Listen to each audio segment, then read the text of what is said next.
Hello student, देखिए हमने आज कक्षा 5 गणित जो है हमने सीखा और समझा। इसके थर्ड का जो पार्ट 1 और पार्ट 2 हम पहले कर चुके हैं, जिसमें हमने पार्ट 1 में 1 से 7 तक और पार्ट 2 में 8 से 14 तक क्वेश्चन डाले हुए। आज हम जो पढ़ने जा रहे हैं वो क्वेश्चन नंबर 15 से लेकर हम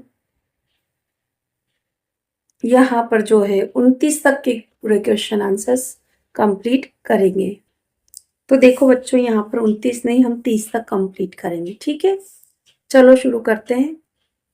क्वेश्चन नंबर 15 कहता है बच्चों, सब्जी मंडी से पूजा ने 1.5 यानी कि 1 किलो 500 ग्राम भिंडी खरीदी, जिसका मूल्य 90 रुपये प्रति किलोग्राम है। बताओ कुल कितने रुपए देने पड़े। है ना, आपको बताना है पूजा को कितना। तो 1 किलोग्राम भिंडी का मूल्य कितना है बच्चों? 1 है ना किलोग्राम भिंडी का मूल्य, है ना, मूल्य बराबर कितना है बच्चों? 90 रुपए, है ना। ठीक, तो 1.5 किग्रा भिंडी का मूल्य होगा, है ना, भिंडी का मूल्य होगा। एक की देकर बच्चों ज्यादा की पूछते तो हम क्या करते हैं? गुणा करते हैं।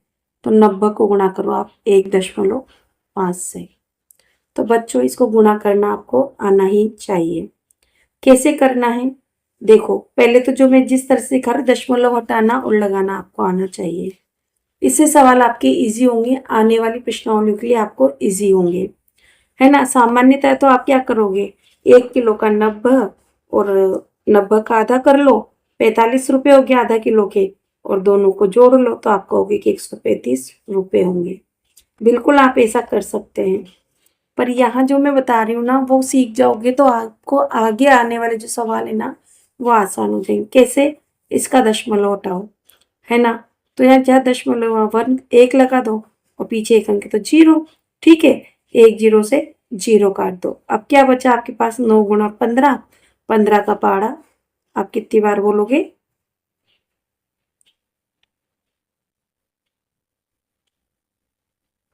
9 बार। 9 15 कितने होते हैं बच्चों? 135। तो 135 रुपए, है ना। कहाँ आप आधा करोगे, कहाँ क्या करोगे, फटाफट से आप निकाल लोगे। चलो आगे देखते हैं, है ना। क्वेश्चन नंबर देखो आगे वाला। यदि एक व्यक्ति 1 घंटे में 120 कदम चलता है, तो वह 1 घंटे में कुल कितने कदम चलेगा? तो देखो स्टूडेंट, आपको ये याद होना चाहिए, 1 घंटे बराबर 60 मिनट। तो हमारे पास कितना समय हो गया? 60 मिनट। 1 मिनट में चलता है ना, मिनट में चलता है बराबर 120 कदम। क्योंकि देखो बच्चों, हमें ना ये लाइन लिखने के नंबर मिलते हैं। तो 60 मिनट में चलेगा, है ना, कोई व्यक्ति कितने कदम चलेगा? तो 60 गुणा 120। सबसे पहले बच्चों ऐसे सवाल होते हैं ना, तो 1 और 2 जीरो ऐसे पीछे लिख लो। ठीक है, अब 12 का पहाड़ा 6 बार बोलो, 6 12 72। तो 7200 कदम होगा, है ना। आप थोड़ा सा स्पीड बढ़ानी पड़ेगी, आप बड़ी क्लास में है ना, मल्टीप्लाई की। चलो, रीमा ने 3 मीटर 75 सेंटीमीटर लंबा कपड़ा खरीदा, कुल लंबाई केवल सेंटीमीटर में कितनी होगी? तो देखो बच्चों, 3 मीटर और 75 सेंटीमीटर। तो आपको क्या करना है? सबसे पहले 1 मीटर बराबर 100 सेंटीमीटर, है ना। मैं सेमी लिख सकती हूँ ना, बिल्कुल लिख सकती हूँ। तो 3 मीटर बराबर कितना हो गया? 3 मीटर बराबर 3 गुणा 100, और अपना पास कितना है? प्लस में 75 सेमी, है ना। तो इसको भी जोड़ देंगे, है ना, क्योंकि ये सेमी बन जाएगा तो ये भी सेमी है, तो जुड़ जाएगा। तो कितना हो गया? 3 को 100 से किया तो 300 प्लस 75 बता बराबर कितना हो गया? 375 सेंटीमीटर, है ना। ये आपका उत्तर हो गया। चलो आगे बढ़ते हैं। क्वेश्चन नंबर 18 देखो बच्चों, एक बच्चा 2 फीट 6 इंच लंबा है ना। उसकी ऊंचाई केवल इंच में बताना है। तो बच्चों सबसे पहले तो ये पता करो कि 1 फीट में कितने इंच होते हैं। तो 1 फीट बराबर 12 इंच, है ना। आपको स्केल ध्यान रखना है अपना, है ना। तो 2 फीट बराबर कितना होगा, 12 × 2। ऐसे मत करो 12 में 2, 12 2 बार जोड़ ली, गुणा करने की आदत डालो बच्चों, है ना। तो कितना हो गया, 24 इंच। साथ में हमारा कितना है, 6 इंच भी तो ना। तो 24 + 6 बराबर, क्योंकि दोनों इंच हो गए ना, ये भी इंच ये भी इंच, तो इनको जोड़ दो, कितना हो गया, 24 और 6 30 इंच, है ना। जमाने की बात ऐसे कर सकते हो, 2 × 12 + 6 ऐसे। तो 24 + 6 बराबर 30 इंच, है ना। ऐसे जैसा आपको अच्छा लगे आप कर सकते हो। चलो आगे बढ़ते हैं। यदि 1 मीटर बराबर 100 सेंटीमीटर होता है तो बताओ 6.5 मीटर में कुल कितने सेंटीमीटर होंगे। तो आपको दिया हुआ है 1 मीटर बराबर, है ना, 100। तो 6.5 मीटर बराबर, तो देखो वही दशमलव वाली बात आ गई ना। तो आप क्या करोगे, 6.5 को 100 से गुणा करोगे। कैसे करोगे बच्चों, दशमलव हटाओ, यहाँ दशमलव की जगह 1 लिख दो और इसके पीछे 1 अंक है तो 1 जीरो लगा दो, ठीक है। 1 जीरो से 1 जीरो काट दो। अब आपके पास यहाँ बच्चों क्या बचा, 65 × 10। तो 65 को 10 से गुणा करोगे तो क्या होगा, 650 हो जाएंगे। कैसे, 1 को 65 से गुणा करो, 65, और ये पीछे जीरो लगा दो, है ना। क्या आया ये उत्तर, सेंटीमीटर। इसको सेमी लिख सकते हो आंसर। इस तरह से ये करना आना ही चाहिए बच्चों, तभी सवाल आसान होंगे। ऐसे क्या है, ऐसे करेंगे तो बहुत लंबे लंबे सवाल हो जाएंगे, है ना। एक खेत से सड़क तक की दूरी 2.25 है ना। 2 अगर मैं करती तो देखो बच्चों, 2.25 किलोमीटर पढ़ूं या 2.25 किलोमीटर पढ़ूं, एक ही बात है। बताओ ये दूरी मीटर में कितनी होगी। तो यहाँ पर वही करना है आपको, 1 किलोमीटर बराबर, है ना, 1 किलोमीटर। 1 किलोमीटर में कितने मीटर होते हैं, तो आप कहोगे 1000। के तो याद है ना, मोबाइल देखते हो ना आप सब, तो के बराबर 1000 और मीटर की बात हो रही है। तो हमारे पास 2.25, है ना, किलोमीटर बराबर मीटर होंगे। तो 2.25 को हम 1000 से गुणा कर देंगे। तो सबसे पहले दशमलव हटाओ, यहाँ 1 और 2 अंक है तो पीछे 2 जीरो, 2 जीरो से 2 जीरो आप काट दो। अब आपके पास क्या बचा, ये 225, क्या बचा, 225 को 10 से गुणा कर दो। सबसे पहले जीरो लगा लो, 1 को 225 से गुणा करोगे तो 225 ही होंगे। तो कितना आ गया आपका मीटर, 2250 मीटर आपका उत्तर हुआ, है ना। चले आगे, कोई दिक्कत तो नहीं है ना।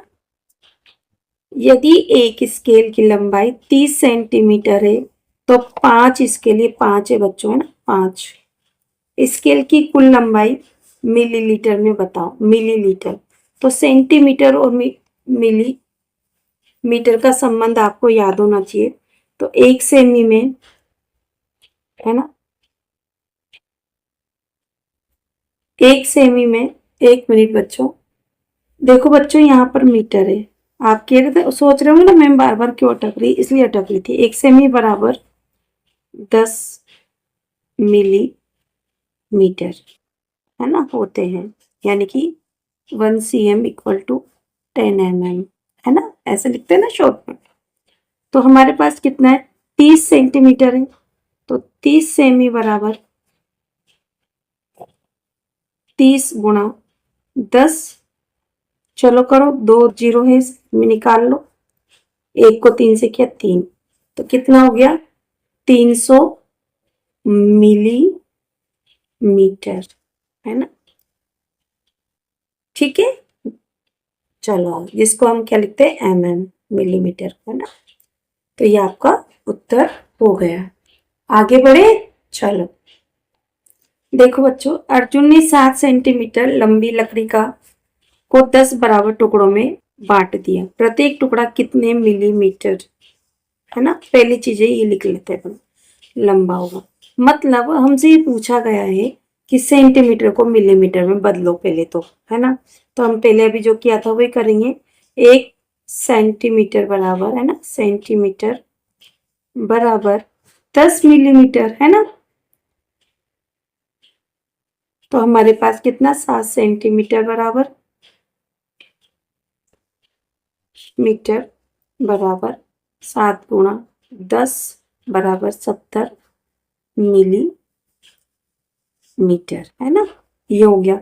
अब 70 मिलीमीटर को 10 बराबर बराबर टुकड़ों में बांटना है, तो है ना। तो अपन को क्या करना है, प्रत्येक टुकड़ा कितने मिलीमीटर लंबा होगा। तो अपन कहेंगे 70 मिलीमीटर में, 70 मिलीमीटर में हम 10 का भाग देंगे तो कितना जाएगा। देखो 70 में अगर मैं 10 का भाग दूं तो कितनी बार गया, 7 बार, है ना। इतनी बार 10 का पारा बोलो, 70,000 7 बार। तो 7 मिलीमीटर का प्रत्येक टुकड़ा होगा या लंबा होगा, है ना। एक ही बात है ना। तो क्या अपन को इसे कर देना है। चलो आगे बढ़ते हैं। अब देखो बच्चों, यदि नक्शे में रसोई घर का मुख्य द्वार से प्रवेश द्वार करने पर दाईं ओर है, यदि नक्शे में रसोई घर मुख्य द्वार से प्रवेश करने पर दाईं ओर है और उसकी लंबाई 4 सेमी है, तो बताइए रसोई घर की वास्तविक लंबाई कितने मीटर है। पैमाना दिया है 1 सेमी बराबर 1 मीटर। तो देखो पैमाने के अनुसार ही हमें चलना। पैमाना आप कितना भी मान सकते हो, यदि यहाँ पर जो दिया हुआ है तो उसी के अनुसार हमें चलना है। तो हमें दिया है 1 सेमी बराबर, है ना, 1 सेमी बराबर 1 मीटर। होता नहीं है हकीकत में, पर जब हम नक्शा बनाते हैं तो ऐसा होता है ना। तो हम बता सकते हैं। तो 4 सेमी बराबर क्या होगा बच्चों, 4 मीटर। बस खत्म, उत्तर आंसर हो गया। ओ मैम इतना सीधा था क्या, हाँ इतना सीधा ही तो था ना। हाँ देखो बच्चों क्वेश्चन, नक्शे में बैठक और शयन कक्ष आमने सामने है, यदि दोनों कमरों की खिड़कियां भी आमने सामने हो तो क्या लाभ हो सकता है। तो देखो बच्चों, जब खिड़कियां आमने सामने है तो पर्याप्त प्रकाश हो जाएगा, है ना, हवा का संचार होगा। खिड़कियों से हवा और प्रकाश उचित संचार होने से घर साफ और स्वस्थ रहेगा। तो ये उत्तर हमें लिखना है, आइए लिखते हैं। तो देखिए बच्चों, ये हमने उत्तर लिख दिया है और इसी तरह से आपको भी लिखना है। देखो बच्चों अब आगे, एक नक्शे में दो स्थानों के बीच की दूरी 3 सेमी दिखाई गई है। यदि नक्शे का पैमाना 1 सेमी बराबर 2 किलोमीटर है, तो बताओ दोनों स्थानों के बीच की असली दूरी कितनी होगी। तो देखो नक्शे में कुछ भी माना जा सकता है, अभी समझाया था ना मैंने। तो 1 सेमी बराबर कितना बताया हुआ है, 2 किमी यानी किलोमीटर, है ना। तो 3 सेमी अगर हमें दिखाया गया है तो आप क्या करोगे, 3 गुणा 2 बराबर कितना हो गया, 6 किमी यानी किलोमीटर की असली दूरी है। दो स्थानों के बीच की असली दूरी कितनी है, 6 किलोमीटर। उत्तर है ना, आपको लिखना है उत्तर, ठीक। चलो आगे देखते हैं। अगर मंदिर का क्षेत्रफल पशुओं के बाड़े से 2 गुना है ना, मंदिर का क्षेत्रफल और बाड़े का क्षेत्रफल 6 वर्ग सेमी है, तो बताओ मंदिर का क्षेत्रफल कितने वर्ग होगा। तो भैया क्षेत्रफल का दुगना है ना। तो आप कितना करो, 2 से गुणा कर दो, ठीक है ना। कितना हो जाएगा, 12 वर्ग सेमी आपका उत्तर हो जाएगा। तो आइए बच्चों लिखते हैं, मंदिर का क्षेत्रफल